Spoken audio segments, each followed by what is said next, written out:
We've seen Resident Evil 4 and Path of Neo, but up next, we're throwing some love the GameCube's way. Here's how to avoid getting burned in Fire Emblem Path of Radiance. Enjoy!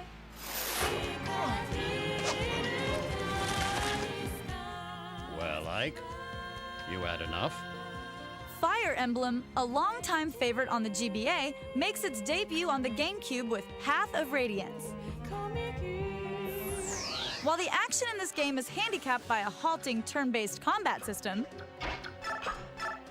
it gets a welcome dose of spice from the finality of gameplay. When one of your men eats it in this game, it's game over. No revive spells or potions can bring him back.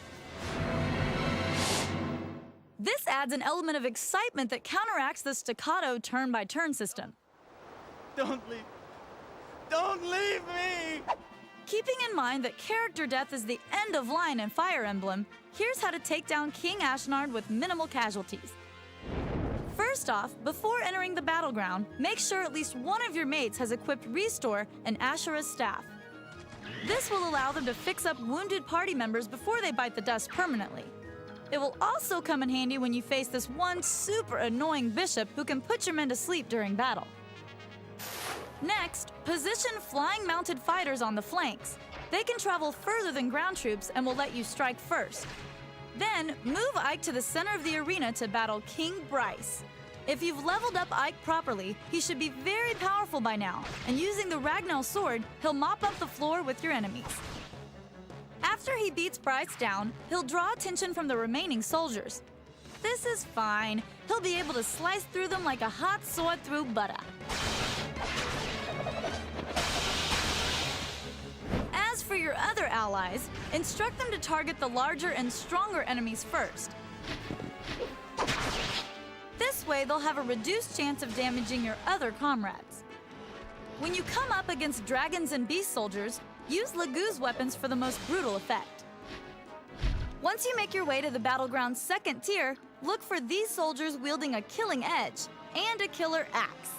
These guys are plenty powerful, and they'll do major damage unless you take them out first. Also, remember to heal your party members along the way.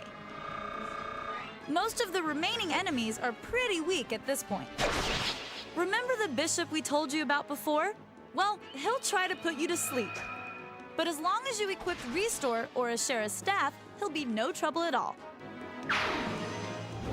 As with most bosses who hide behind a mass of minions, once you take out Ashnard's bodyguards, the big guy himself ain't so tough.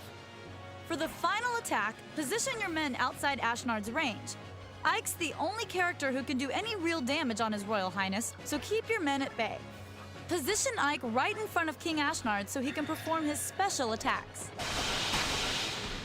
Treat Ike's injuries with some healing and keep hammering away at the unholy king.